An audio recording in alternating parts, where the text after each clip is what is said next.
All right, so I'm not really sure how to introduce this video. We're gonna do a lot of talking about what's going on.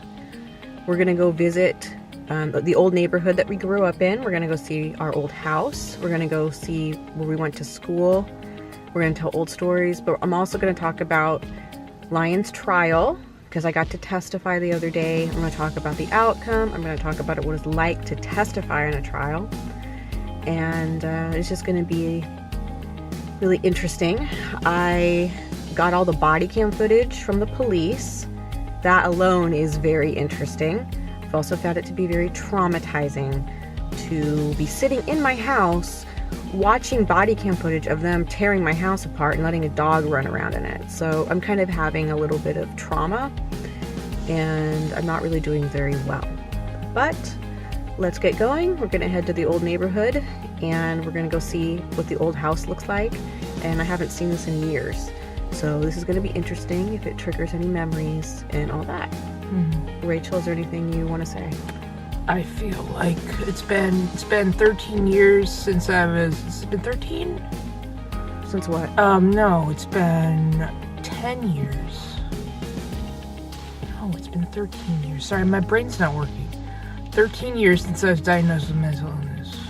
And shortly after I was diagnosed, or while I was being diagnosed, we walked around the old area. And we're gonna go back. This is our first time since then. Okay, would you like to share what you were diagnosed with? I was diagnosed with schizoaffective disorder. Schizoaffective disorder. Schizoaffective disorder. How would you describe that? I'm not going to describe it. Okay, I'll tell you how it was described to me. Okay. And you can tell me if you agree with this. Okay. I was told it was a combination of bipolar and a little bit of schizophrenia. I don't agree. I don't think it's really like that. Okay, how would you describe it then? Because I would rather you tell people what it's like. I don't feel like describing it right now, person. Okay, we'll do that later. Okay, film me, Rachel. So, stopped in the middle of the street. We are on one of the streets that goes to our old house. And I haven't been down this road for so long, so we're gonna see how much it's changed. There was a house that had this weird fountain out front. It looks like I still have it. Getting up to it. I always wondered why they did this. It's a wine stomper-romp. Wine stomper-romp? What? No, it's like something you would have in front of like a fancy house. It's like they want to be fancy, but they're not. Isn't that weird? Do you think that they would have a hard time selling that house now because of that weird fountain? I have no idea. Would you buy a house with a fountain like that? This is like a not an upscale neighborhood, you know. What kind of neighborhood would you call this? Call it middle class. Middle class. Oh look, they took off these bushes. They put all this stuff down there. That's the backyard of our old house right there. I'm gonna pull over because there's a car behind me that's not liking that I'm stopping. It's our old house right there.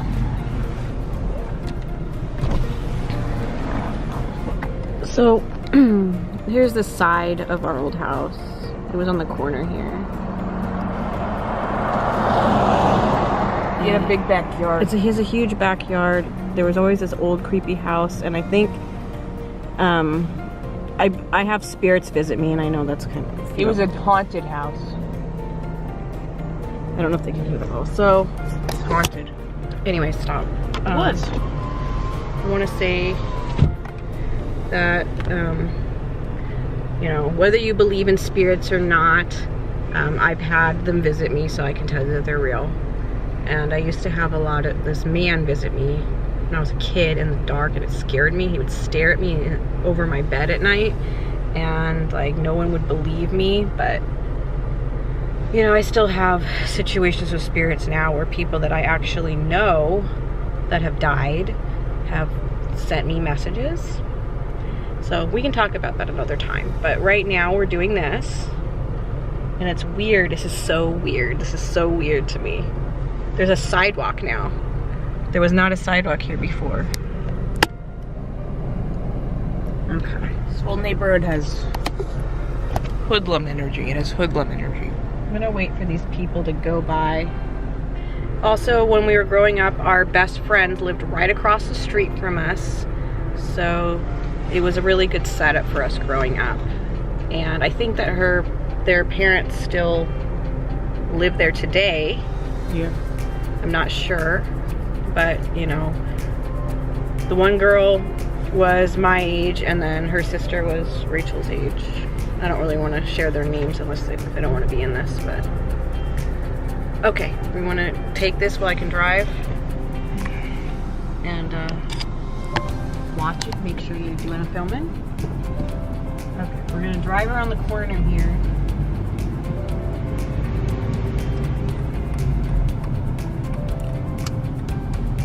Richie, you filming? Yeah. There's our house. So I don't know if my old friends live right there, so I'm going to film it right here.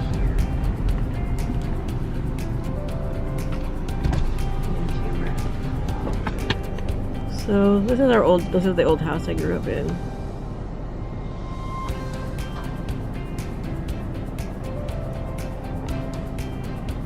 They cut down the tree. There was a big tree in the front that's gone. I'll get a better shot of it later. So up here, we used to walk to school every day when elementary school. So we were on the corner here, and then we would walk all the way down here to this cul-de-sac. So I'm gonna drive over there to that cul-de-sac.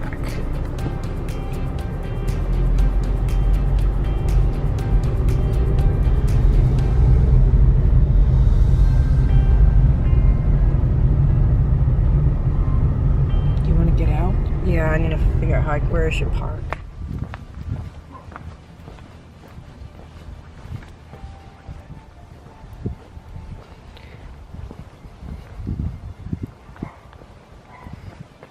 I used to have a lot of nightmares that took place on this path, and these 3 trees are very distinctive, and this would always like show up in my dreams. And I remember having this reoccurring dream where there would be like, I had to ditch school or something and I was running away from, I don't remember the reason, and I ran through these trees, and then when I got home there was like someone trying to break in. I also had another dream here when I was in the school that I was being chased down the hallway because I was in trouble, and then I remember stopping and saying, "Is this a dream?" And they're like, "No." But it was. But after I had come back here years later and visited it, those dreams stopped. So it was something about coming back that stopped those dreams. I remember going through this gate all the time as a kid. It's so weird to see you and seeing like old things in your memories, you know, and then it's like they're real when you feel like they're so old that in a way you feel like they're not real. You want to throw me on the swings? Sure. That house wasn't there before. They used to have like bushes over here. When you were in school, you had to stand on this line, this thing right here. And then people only got like 12 swings. So if you wanted to swing, you had to stand there and count to 10. And then once you reached 10, the person had to get off the swing. Do you remember that? We used to play map tag. There's no map there now. There used to be a map of the United States. And there was a tunnel thing that's gone. Tunnel thing's gone. There's a time when I ran over a kid on the bridge right there. I was racing with my friend, and we just raced right over her, and she fell down crying. You remember it being fun? What? Recess. No. It wasn't fun. I didn't like it. Stupid. I just want to go somewhere else because there's people over there. You can see down the hallway here into the school. Make a 0-inch voice, no sound. 3-inch voice. Sometimes they make 0-inch voices. I wonder what they use those for. Oh, that's what those hand signals means. When they do those hand motions, that's what you're supposed to do with your feet. Like if you're yelling or something. I don't know.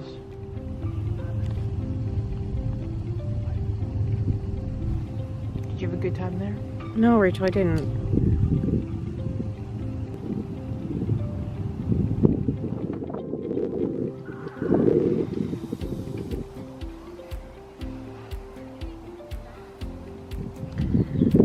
made us have to do this, like, what was that race thing? What was that called? Fun run.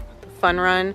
And then you had to get people sponsoring you, and it was like however many laps you did in the amount of time, that person had to pay whatever they pledged. So like if they pledged $1 a lap and you did 10 laps, I had to pay $10 to the school.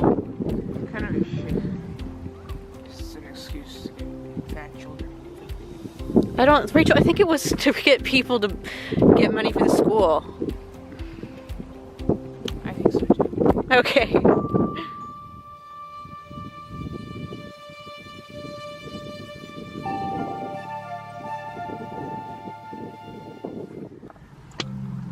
So I know everybody wants to hear about Lion's trial and the outcome of that. I still haven't taken in the experience yet, so once it hits me, it's going to be bad. So I'll just share this with you while it's fresh in my mind, because it happened the day before yesterday. There's a bar across the street from my house. I live in a 3-story townhouse. I had told Lion to not bring strangers. He knew this. And I was sleeping upstairs, and I woke up to voices I didn't recognize in my kitchen, because my bedroom is above the kitchen. And I came downstairs to see who it was. I asked them to leave. It got them upset. An argument came out of it. There was yelling. A drink was thrown. I then told them that they had to leave. It's my house. And they all started going down the stairs. And then there's a 1-car garage, and then behind the garage is a bedroom. And we went into the garage, and I said, look, you gotta go. Lion got angry. They got angry. So then I just kind of turned around, went back up into the house, you know, up to the 2nd story where the kitchen was. I was standing in the kitchen. I heard the garage door close, the door from the garage into the house, and I heard one set of footsteps coming up the stairs. I thought it was Lion. I then see it's a guy I don't know, and he gets very close to me and says, I lock the door. Instantly, since I have been raped before and sexually assaulted, I thought that that's what was going to happen. So I started screaming, because I've learned from my sexual assault cases. Stop smacking your lips, Rachel. It's coming out in the camera. Sorry about that. So I knew, you know, if you make yourself really unattractive by screaming, they're probably not going to grab you and sexually assault you. I hear pounding on the door downstairs, and it's Lion yelling because he hears me screaming upstairs, and he thinks I'm being hurt. I then look at the guy and I say, I don't know why you locked the door. You shouldn't have done that. And then the guy's standing there in a situation because I'm yelling. Lion's pounding on the door. He's already on the 2nd story, you know. And so anyways, he goes downstairs and unlocks the door and then gets hit in the face. I don't know where Lion goes. And then one of the guys comes up to me, comes up the stairs and says that Lion had hit this guy, because I didn't see it happen. So I go downstairs. There's a guy sitting there on the bottom of the stairs with his head down, and I'm so mad about the situation, that they didn't leave, that this even came about, that I just was like, what did you think was going to happen?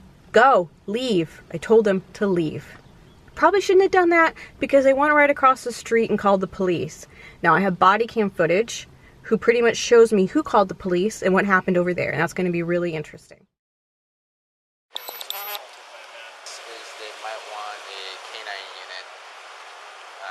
might want to send a page out. What's your face, bud?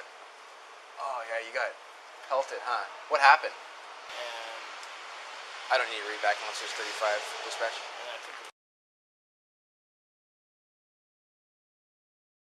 Okay. Ready? Yep. We're on the left side and left side. 5706, we're making entry. David, last warning, search with the K9. Not yourself now, you might get bit. Yes, sir. Negative. Stay right there. No. Yeah, go ahead. Back up.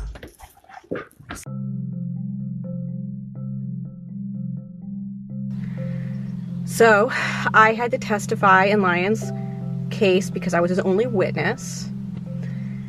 And it was very hard for me because then the DA threatened me because they didn't want me to testify.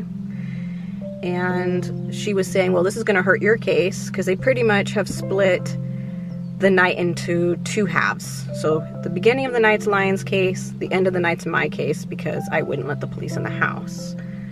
So they wanted to make sure they got Lyon because it's a measure 11, 6 years in prison.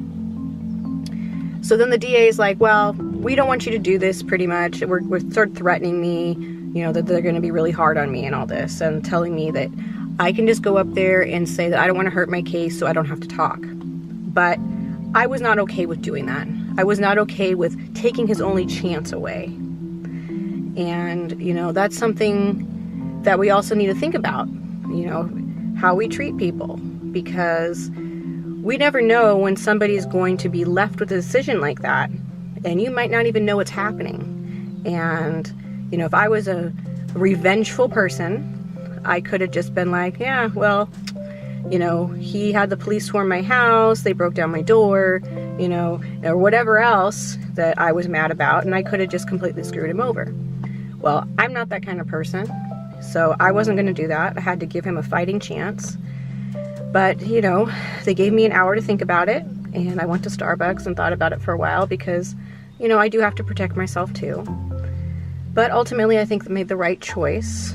And afterwards, they told me that I did not hurt my case. My lawyer told me that. Standing on the stand,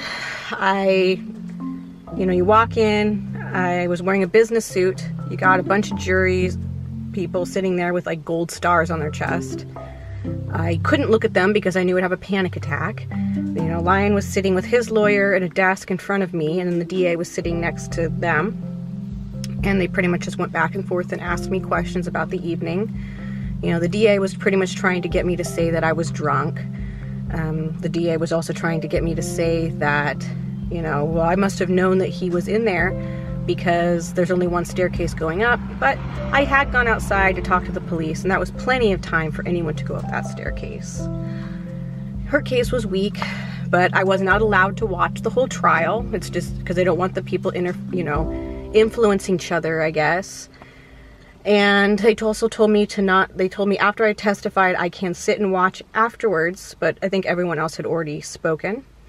But then my lawyer told me that sometimes the jury feels like you care too much about the case if you're sitting there watching it, and that can influence their decision. So that would not be a good idea. So I did not. I also heard that it took them a long time to come up with a decision, because I said some really like meaningful things about, you know, why I don't trust the police, because I had been raped years ago, and the police had dropped my case 3 days after it was filed with no intentions of investigating it or doing anything about it. And so I explained that that is why I don't trust the police, and I would like to know why rape is okay but hitting someone in the face is not okay. And I also told them that if they had taken, you know, any small amount of effort as they did for getting this guy who was hit in the face, you know, trying to get Lyon, you know, swarming the house, and doing something about the rape case and fighting for me, then it would have changed my life. So I shared all of that. It's a lot. Do you want to add anything to this, Rachel? No. Do you have any questions about that day? Was it bad? It was very stressful. I felt like it was a scene from a movie. I mean, how would you feel if you're someone's only witness and then they're asking you to make the decision if you're going to do it or not? I don't know. You getting tired over there? Yes. Sorry I'm boring you. So then it was the next day that I got the word that they found him guilty, and I have not been able to deal with that yet. They have not let me talk to him, so I don't know anything about that. I do know that they had to tell him in the courtroom, so I'm not sure what his reaction was. I'll find out. And so he's going to prison for 6 years. So that's my life right now, and now I have to deal with my case. And Rachel has asked me to come out today to film this video about our childhood and our past, and we're going to talk about life. And here I am sitting in my car, you know, that was stolen, in front of my old house I grew up in. So it's an interesting day.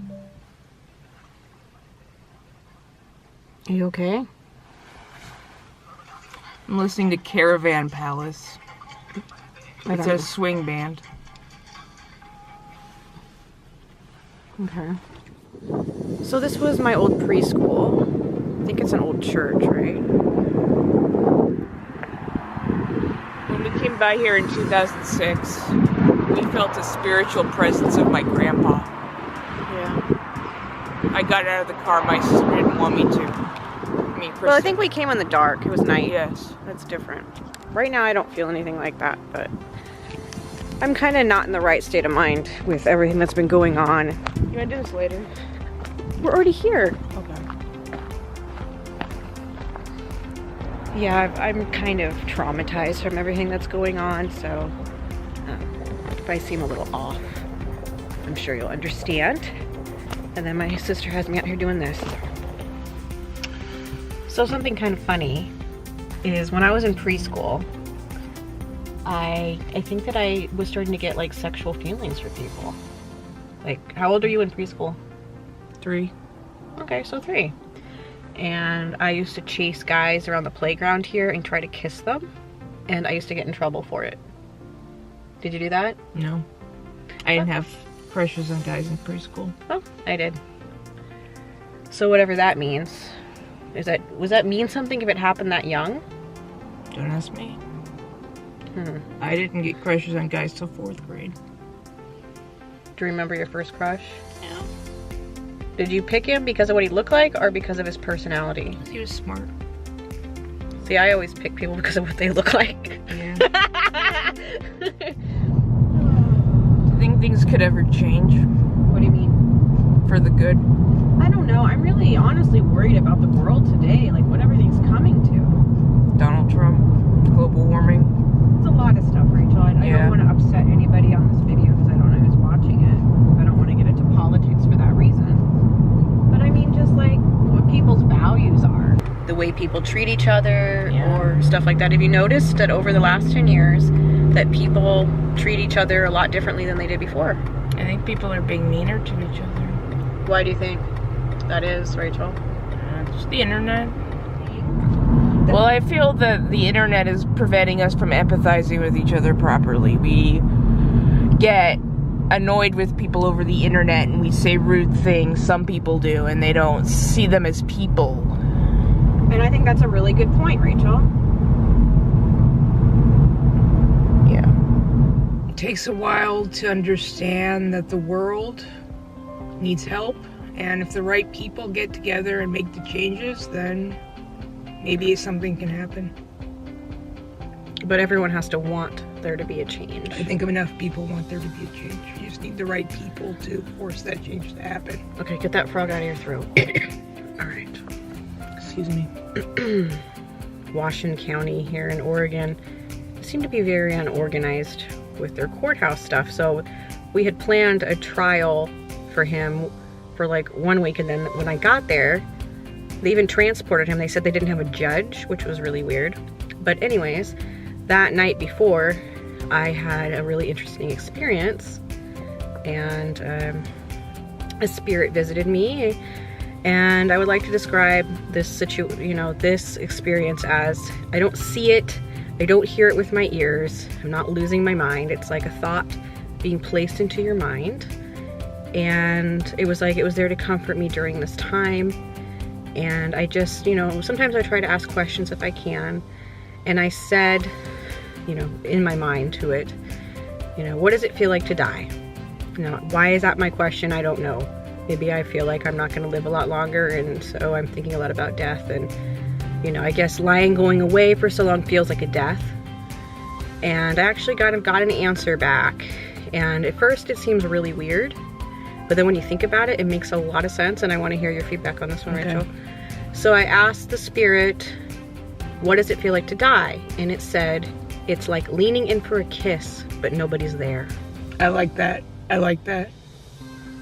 What do you think about that? That's good? Yeah, it's good. But isn't it like when you first think about it, it's like kind of strange, like leaning in for a kiss, but no one's there. And then it's like when you think about that feeling of like if you were really believing someone's there, you're leaning in to kiss them, and it's like you kind of fell forward into it and they're not there. I also think it feels really bad, but it only lasts like a very short period of time. Well, also the surprise of it would be kind of leaning in and no one's there. Just feeling your body just give up or Yeah, like release. it's just an interesting way of putting it.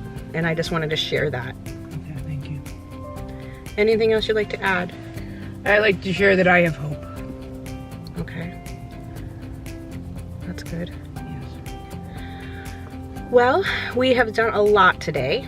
And so if you want to follow my life, Rachel's life, Lion's life, everyone else in my life, and you want to see what's going to go on, we're going to be posting it. So I need you to like and subscribe to my videos. And I think there's a new thing where you have to hit the bell to get notified. It doesn't just tell you now. I don't know. I'm kind of new to this, so bear with me. We're figuring it out. Anything else you want to say? Any last words? Nope. All right. See you later.